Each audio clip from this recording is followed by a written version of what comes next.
You gotta stop her, John. You leave her out of this. Who are you talking to? It's not her fault. John. She'll compromise us again. No, she won't. You'll go back to the hospital. John, answer me! A Beautiful Mind documented the story of the brilliant American mathematician John Nash, who battled paranoid schizophrenia. It made maths exciting, even for those who had trouble with calculations. While it won the famous Academy Awards back in 2002, the real fascination lies behind the scene. Join us on this jolly ride as we delve into 20 facts you probably didn't know about the movie.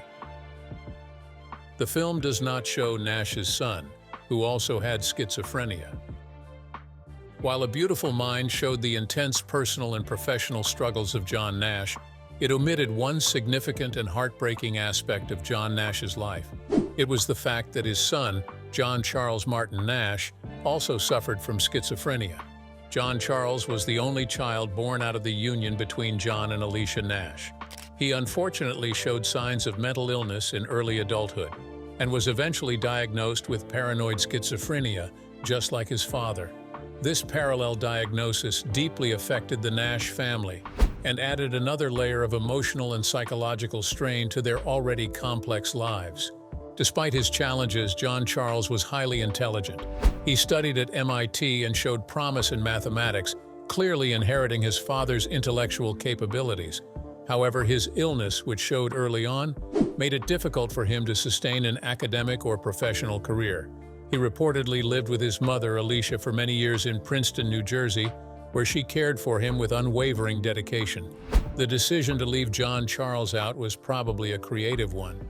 Director Ron Howard and screenwriter Akiva Goldsman opted to streamline the story, focusing on Nash's personal battle and redemption arc rather than exploring the broader and equally tragic family dynamics. However, this omission is a significant one as it illustrates how mental illness not only affected John Nash individually, but also deeply impacted his family. It also highlights how schizophrenia can be passed on genetically from one generation to the next. The former ending was cut because it made test audiences cry too much. Ron Howard's A Beautiful Mind was always intended to be an emotional journey. However, during the early screenings, the ending proved to be too powerful and even overwhelming for test audiences. Originally, the film concluded with a more emotionally intense scene that pushed viewers to tears. It went further in exploring John Nash's aging, his struggles with mental illness, and his enduring love for Alicia. However, during test screenings, audiences reacted too strongly, many reportedly sobbing uncontrollably, that even the filmmakers grew concerned it might distract the audiences from the film's overall message or leave viewers emotionally drained rather than uplifted. Director Ron Howard later confirmed that he decided to cut the original ending in favor of a less emotionally taxing resolution, opting for a more restrained conclusion that preserved the emotional core of the story without overwhelming the audience. The final version ends in a hopeful note, with Nash receiving the Nobel Prize and seeing imaginary characters from his past, suggesting that while his schizophrenia hadn't disappeared, he had learned to live with it. It reflected both the truth of Nash's mental illness and honored the inspiring aspects of his life. It also demonstrates how test audience feedback can significantly shape the final version of a film, especially one that walks a delicate line between biographical authenticity and emotional resonance. Even though the revised conclusion still hits hard, it was designed in such a way that it is more gentle, ensuring that Nash's legacy triumphantly takes center stage. The Pentagon office scene was filmed in the basement of Keating Hall at Fordham University. The scene where John Nash is brought into a secure office at the Pentagon, where he quickly deciphers a series of encrypted codes on a chalkboard, cementing his reputation as a genius, remains one of the most important in the movie. Yet what most viewers do not know is that this scene was not filmed anywhere near Washington, D.C. Instead, the Pentagon office was staged in the basement of Keating Hall, located on Fordham University's Bronx campus in New York City. Interestingly, this same room had been featured in another legendary film named The Exorcist in 1973. This makes Keating Hall basement a hidden gem of cinematic history, having played a part in both a horror classic and a modern biopic masterpiece. Both the production designer Wynne Thomas and director Ron Howard chose the location for its academic institutional architecture and its ability to stand convincingly as a government facility. This choice served perfectly well for practical lighting and camera angles, as well as its ability to manipulate walls and staging to create the claustrophobic, high-security atmosphere they wanted. Fordham University, a private Jesuit research institution, welcomed the production team and accommodated the intensive set dressing needed to transform a university basement into a top-secret Pentagon briefing room.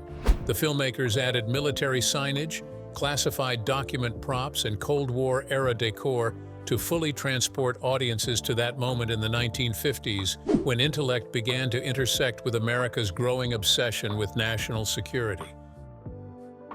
The voice on the car radio is that of Senator Joseph McCarthy.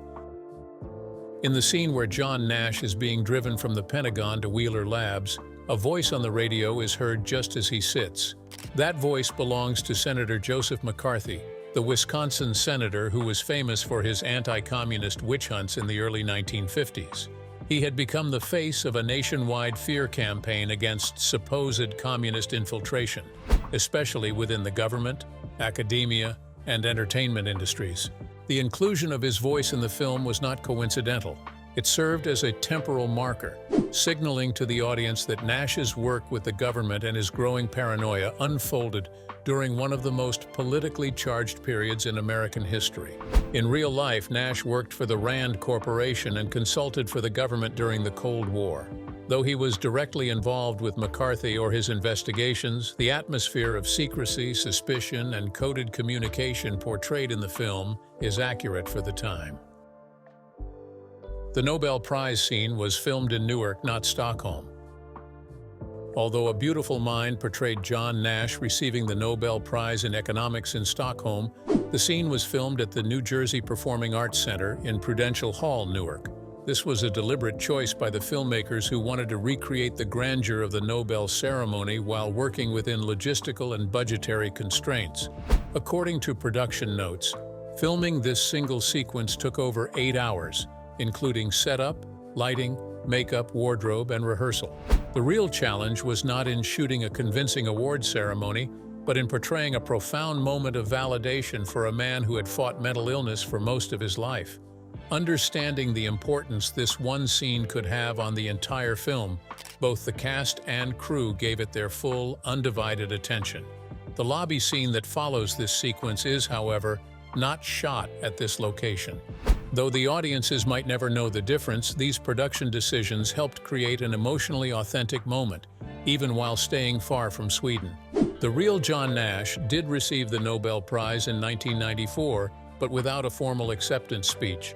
He was quietly honored, his past struggles with schizophrenia widely known, but never mentioned during the ceremony. Greg Canham's makeup work transformed Russell Crowe's face and film. One of the most subtle yet powerful elements of A Beautiful Mind is the realistic aging of its characters, especially John Nash, who was played by Russell Crowe. The man responsible for the transformation was the legendary makeup artist Greg Canham, a 4-time Academy Award winner known for his work on The Curious Case of Benjamin Button and The Mask. Canham had previously worked with Crowe on The Insider and director Ron Howard on Cocoon. Therefore, they had both witnessed firsthand his skills, which made him a trusted choice for this complex task. Early in production, it was decided that each major stage of Nash's life would be represented through subtle aging, broken down by time intervals to reflect natural physical changes. To pull it off, Canham developed a new silicone-based makeup which simulated skin with impressive realism and allowed for overlapping applications. This innovation not only produced more lifelike results but also cut down the application time from 8 hours to 4, which was a crucial improvement for the shooting schedule. Initially, the makeup was designed simply to show the passage of time, but Crowe requested an extra layer of detail as he wanted to resemble John Nash's actual facial structure. Canham adjusted the prosthetics to alter Crowe's jawline and even crafted custom dental appliances to give him a subtle overbite. The results spoke for themselves. It was so convincing that the transformation helped anchor the emotional tone of the film. Viewers could see Nash physically change over the decades, mirroring the psychological and emotional journey he endured. Canham's work was widely praised, earning him a nomination for Best Makeup at the 74th Academy Awards in 2002. It was listed as one of the 20 most overrated movies of all time by Premiere magazine. Despite the Oscar wins and critical acclaim, A Beautiful Mind has also been saddled with some harsh criticism. In 2005, Premiere magazine compiled a list of the 20 most overrated movies of all time, and A Beautiful Mind was included. The magazine cited several reasons, including the film. At the top of the list was the significant departure from historical accuracy. While it was based on Sylvia Nasar's biography of mathematician John Nash, the film took notable liberties with Nash's life, especially in the portrayal of his schizophrenia. For instance, the fact that Nash only experienced auditory hallucinations but was depicted in the movie as having elaborate visual delusions, including other characters like Charles, Marseille, and Parcher, none of whom existed in real life. Critics also noted how the film softened Nash's more controversial personality traits. In real life, Nash was known for his arrogance, difficult temperament, and even more problematic behavior toward colleagues and students. The movie largely downplayed these aspects, opting instead for a more palatable and inspiring arc that is more suitable for general audiences. Premiere also painted out the deliberate omission of certain key parts of Nash's life, like his brief detainment in a mental hospital in 1954 and his child with a different woman before marrying Alicia, which were seen as critical to fully understanding his complex life. Despite the backlash, director Ron Howard stood by his creative choices, noting that the film was intended to capture the emotional truth of Nash's journey rather than deliver a strict documentary-style biography. Yet this did little to quell the questions that arose by its mere inclusion in a list such as that. Questions like, should films based on real people prioritize historical precision? Is it acceptable to adjust facts in the service of a more dramatic or inspirational story? These and so many other questions were raised. Salma Hayek was originally considered to play Alicia Nash. Before Jennifer Connelly was cast as Alicia Nash in A Beautiful Mind, another name was strongly considered for the role. It was Salma Hayek. The reasoning behind the consideration revolves around authenticity, as the real Alicia Nash, who was born as Alicia Esther Lopez Harrison Dillard, was originally from El Salvador. Born in 1933, Alicia Lard was an accomplished physicist in her own right. She moved from Central America to the United States and eventually attended MIT, where she met John Nash. Her background as a Salvadoran woman breaking into the world of science during a male-dominated era made her story particularly unique. They therefore reasoned that casting a Salvadoran woman would have more accurately reflected her heritage. Salma Hayek, a Mexican-American actress known for her powerful screen presence and charisma, seemed like a fitting candidate. According to casting rumors and insider interviews from the early 2000s, Hayek's name was indeed floated around during the casting process. However, Ron Howard and producers ultimately decided to go with Jennifer Connelly, citing her previous dramatic work and on-screen chemistry with Russell Crowe as key deciding factors. Connelly would be praised for her role and even win the Academy Award for Best Supporting Actress in 2002. Yet the casting choice raised questions about the industry's tendency to whitewash real-life characters, especially when it came to Latin American representation in Hollywood. While Hayek never officially auditioned, the conversation surrounding her potential casting reflects larger discussions in the film industry. It included discussion on accurate representation, cultural authenticity, and the opportunities both given and withheld from minority actors, portraying real people from diverse backgrounds.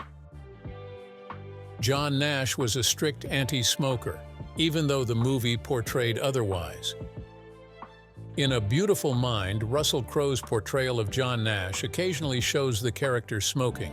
While it might seem trivial to an ordinary eye, it was a sharp contrast from the truth.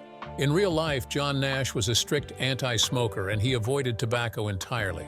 This creative liberty was one taken for cinematic effects, as smoking was often used in period films to convey mood, tension, or intellectual intensity. However, it was inconsistent with the real-life personality of Nash.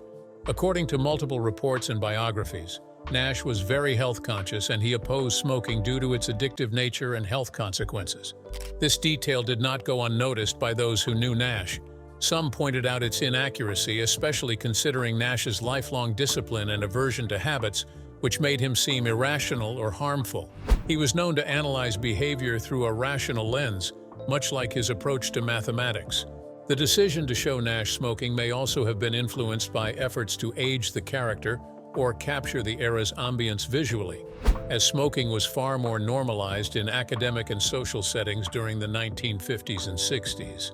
Still, it serves as a constant reminder that even in biographical dramas, not all details are necessarily accurate, as they are sometimes tweaked to serve the narrative, even at the expense of factual accuracy. The contemplation for tea or coffee was based on a real meeting between Russell Crowe and John Nash. That fascinating scene where John Nash silently contemplates whether to drink tea or coffee was not entirely scripted. It was inspired by Russell Crowe's real-life meeting with his character's real personality, John Nash, before filming.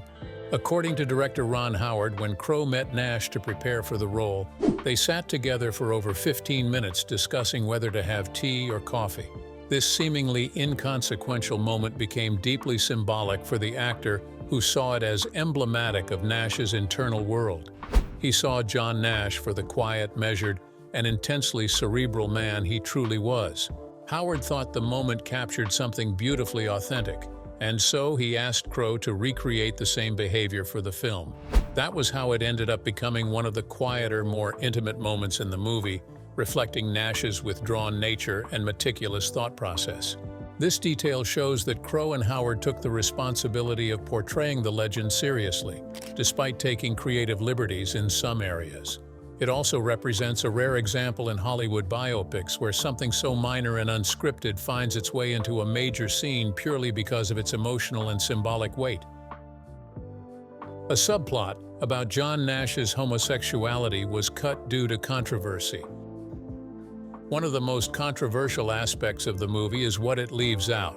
According to a 2001 article in Entertainment Weekly, the filmmakers initially intended to reference aspects of Nash's homosexuality, which had been documented in Sylvia Nassar's Pulitzer Prize-nominated biography. However, the idea was ultimately scrapped. The decision was born from responsibility, as director Ron Howard and screenwriter Akiva Goldsman feared that including Nash's same-gender relationships, even if historically accurate, could unintentionally reinforce a harmful and scientifically discredited link between homosexuality and schizophrenia, especially as the world was overly critical of them at the time. That link was commonly believed in the mid-20th century, especially due to psychiatric studies from the 1950s and 60s, which often wrongly pathologized homosexuality. The American Psychiatric Association only removed homosexuality from the Diagnostic and Statistical Manual of Mental Disorders in 1973. The movie production team worried that casual viewers might draw an incorrect correlation between Nash's mental illness and his sexual behavior. At a time when the LGBTQ+ community's rights and representation were increasingly under scrutiny, this potential misreading was seen as a serious risk, especially in a high-profile biopic. It is also worth noting that Nash, later in life, also publicly denied being gay. However, Sylvia Nassar's biography outlines incidents and arrest records that suggest at least some same-gender encounters during Nash's younger years. In the end, the creative team opted to leave that chapter of his life out of the movie entirely, focusing instead on the narrative of his relationship with his wife Alicia and his battle with schizophrenia. This decision was believed to serve better both the character and the broader understanding of mental health. A special film technique created the golden look of the campus scenes.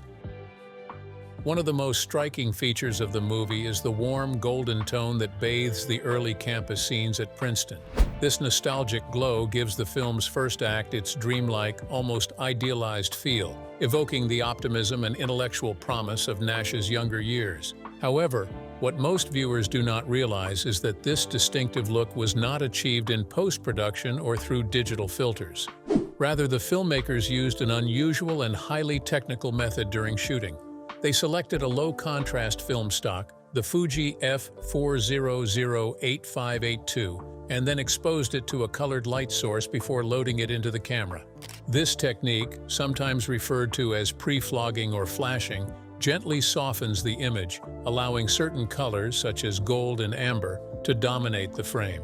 Having some of this footage before filming began, director Ron Howard and cinematographer Roger Deakins were able to infuse this tone directly into the raw footage. This act then resulted in the early scenes having a sepia-like warmth, which contrasted sharply with the colder, more clinical palette used later in the film as Nash's schizophrenia deepens and his world becomes more unstable. It evokes a sense of nostalgia and safety in Nash's early days. Ron Howard chose to introduce hallucinations through sound before sight. Director Ron Howard made a deliberate and critical storytelling decision during the making of A Beautiful Mind. He chose to introduce John Nash's hallucinations first through sound and later on through visuals. This choice was deeply rooted in creating an authentic psychological experience for the viewers. Howard explained in several interviews that this technique was designed to immerse the audience in Nash's point of view by subtly blurring the lines between reality and delusion. By first hearing voices or environmental cues and only later seeing the characters or events, the audience was gently drawn to the idea of accepting the hallucinations as real, just as Nash himself had. The decision also functioned as a cinematic breadcrumb trail, especially when the twist is revealed. That simple realization that Charles, Marcy, and Parcher were all hallucinations, the audience was able to go back and recall that these figures were always introduced audibly. It enhances the impact of the revelation. In contrast, the real John Nash said he never experienced visual hallucinations. In his accounts, his hallucinations were entirely auditory, as he would hear voices or believe in conspiracies, but never saw the things that were not there to begin with. This was highlighted in 2002 PBS interviews and in Sylvia Nassar's biography, A Beautiful Mind, which inspired the film. Howard's choice to add visual hallucinations was not from a desire for dramatization. It was about creating a visceral, accessible way for the viewers to understand the disorienting nature of schizophrenia, especially for those unfamiliar with the condition. Jennifer Connelly and Paul Bettany fell in love during filming and married soon after. One of the most unexpected real-life love stories connected to A Beautiful Mind happened off-screen. Jennifer Connelly, who had played the role of Alicia Nash, and Paul Bettany, who had played the mysterious roommate, Charles, met during production and ended up falling in love. Although the two actors had briefly crossed paths before, it was during this filming that their bond truly formed. Yet their characters had barely interacted with each other during the film.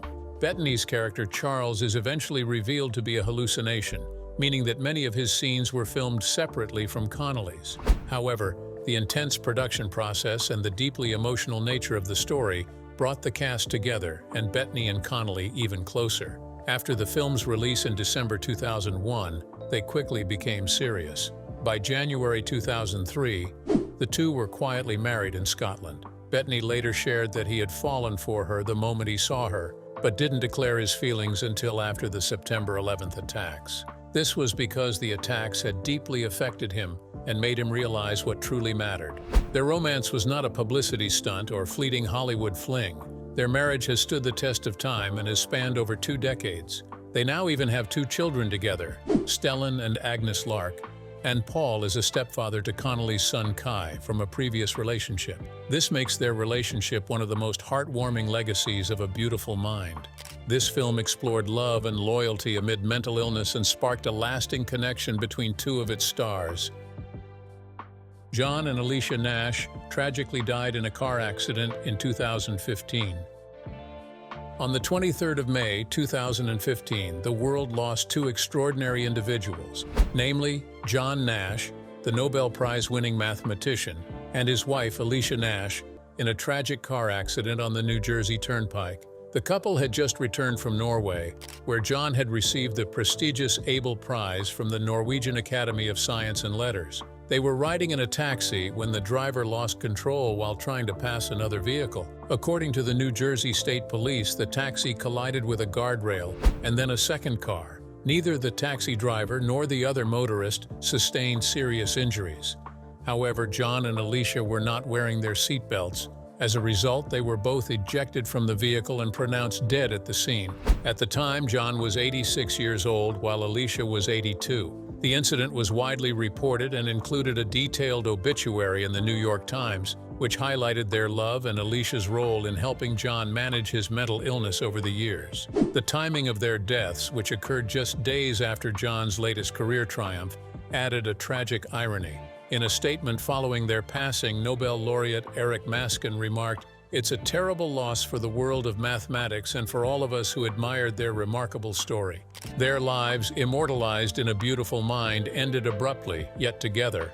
This was also reflective of the unbreakable bond they shared, even while they lived through decades of hardship, love, and intellectual legacy. John Nash liked the film but said, "It wasn't me." Despite the acclaim A Beautiful Mind received for the portrayal of the mathematics genius, John Nash, the real-life persona had a reserved reaction to the film. According to Professor Peyton Young, a fellow academic and a close acquaintance of Nash, the mathematician appreciated the film but did not fully identify with the way he was portrayed.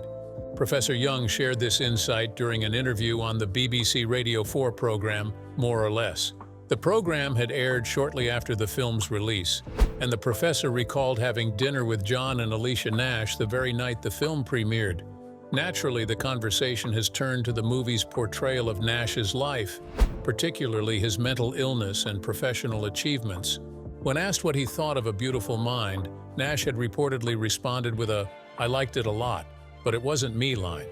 Ever since, the quote has become a fascinating footnote when discussing the film's historical and psychological accuracy. Nash was known for his reserved demeanor.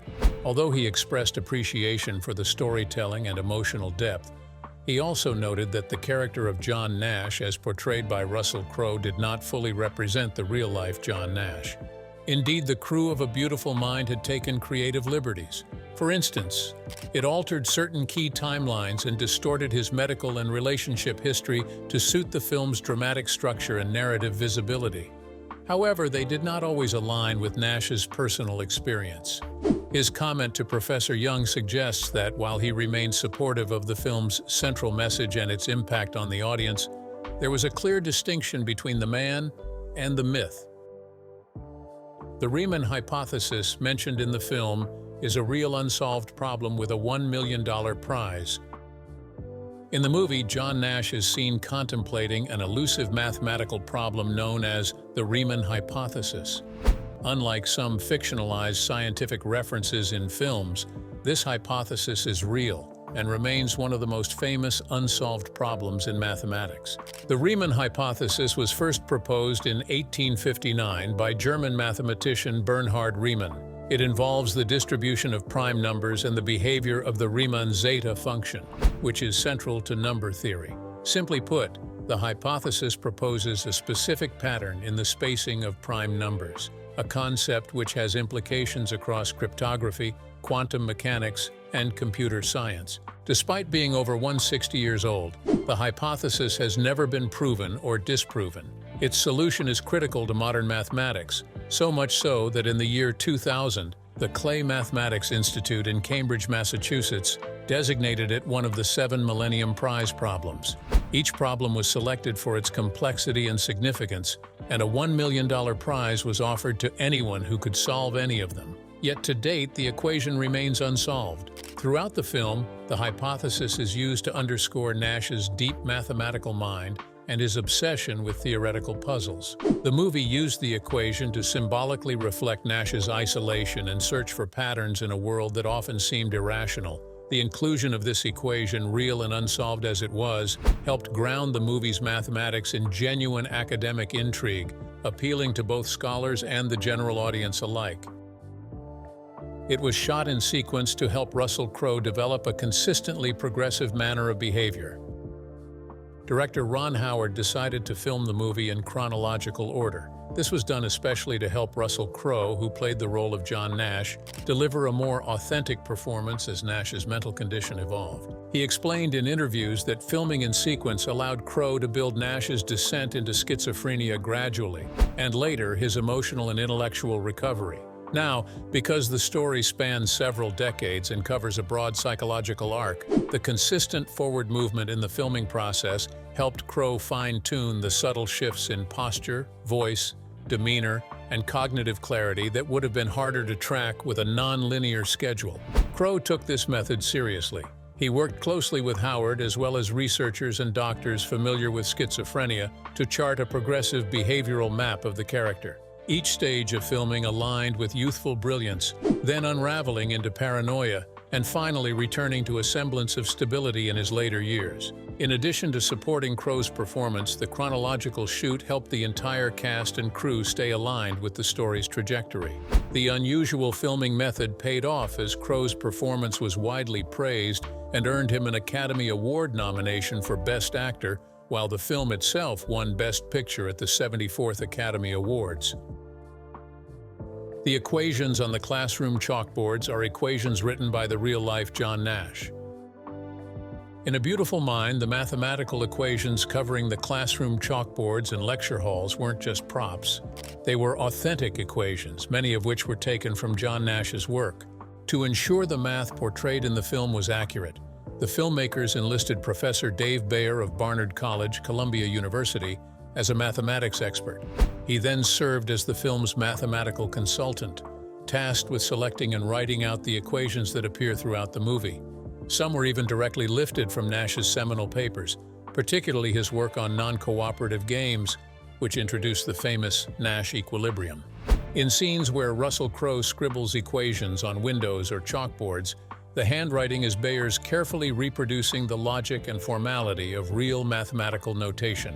Bayer stated in interviews that it was important for the maths to be authentic, not only in content, but also in appearance. He wanted mathematicians watching the film to recognize the legitimacy of what was being shown. The inclusion of Nash's actual work grounded the film in academic realism. It paid tribute to Nash's genius and highlighted the elegance of the mathematical world he inhabited. Even the sequence where Nash connects the dots between the patterns in numbers was influenced by real mathematical thought processes. The production team, led by director Ron Howard, worked closely with Bayer and author Sylvia Nassar to ensure that the movie's visual portrayal of mathematics reflected Nash's legacy. The result was mathematics, not as background noise but as a central living character. The movie is based on a real genius who battled paranoid schizophrenia. The story, which portrayed the life of a brilliant mathematician whose life was unraveled by paranoid delusions, was not fictional. It was the true story of John Forbes Nash Jr., a gifted but tormented genius who forever changed the world of mathematics, only to nearly vanish into a fog of madness. He was born on the 13th of June, 1928 in Bluefield, West Virginia. He was quiet and intensely curious, and from an early age his mind operated on a different level than others. His intellectual gifts led him to Princeton University at the age of 20 in 1948. While there, he stunned professors and fellow students alike with his originality and soon earned a reputation as being aloof, eccentric, and a little arrogant. However, one thing was clear from the onset: he was extremely brilliant. While at the school, he developed Nash's equilibrium for game theory that provided a new way to analyze competitive strategies between individuals or entities. His work laid the groundwork for everything from economic policy to evolutionary biology, and years later earned him the Nobel Memorial Prize in Economic Sciences in 1994. Yet, while his academic prowess grew, his mental health was quietly deteriorating. In the 1950s, he began to show signs of severe psychological distress. He grew paranoid and began expressing strange, often incomprehensible ideas. He believed that foreign governments were trying to communicate with him and that secret messages were hidden in the pages of newspapers. He sent cryptic letters to colleagues, sometimes even referring to himself as the Emperor of Antarctica. By 1959, he was formally diagnosed with paranoid schizophrenia, an illness characterized by delusions, disorganized thinking, and distorted perceptions of reality. At the time, understanding of the condition was limited and its treatments were often harsh. Nash underwent insulin shock therapy, a controversial procedure that induced seizures to reset the brain. He was also on antipsychotic drugs, which left him sluggish and mentally dulled. The illness even forced him to resign from his position at the Massachusetts Institute of Technology, MIT. He spent years in and out of psychiatric hospitals and often wandered around Princeton's campus as a shadow of his former self. He was often barefoot, scribbling equations on blackboards and speaking to people who weren't there. Despite this, he did not remain lost. From the late 70s to the early 80s, he slowly began to recover, even though it was through the intellectual rejection of his delusions. In an interview for the PBS documentary, he explained, "I began to intellectually reject some of the delusionally influenced lines of my thinking, which had been characteristic of my orientation. This was a groundbreaking miracle, as it had never been heard of in cases of chronic schizophrenia." Over time, he regained enough clarity to return to mathematics and participate in academic life. He was welcomed with a mix of both admiration and awe. When Nash was awarded the Nobel Prize in 1994, it was not just a recognition for his early mathematical work. Rather, it was an acknowledgement of his resilience. The Nobel Committee even noted in its press release that Nash's recovery was truly exceptional. In 2001, A Beautiful Mind introduced Nash's story to millions of people. The film took some creative liberties but also captured the essence of his journey, torn between madness and brilliance, who ultimately found his way back. While the movie A Beautiful Mind took several creative liberties, it was premised on the remarkable and often painful realities of John Nash's life. It comprised genius, madness, love, and loss. Strong emotions all woven into one story. What can you say about these facts? Share your thoughts in the comments. If you enjoyed watching this video, do not forget to like, subscribe, and hit the share button. Thanks for watching.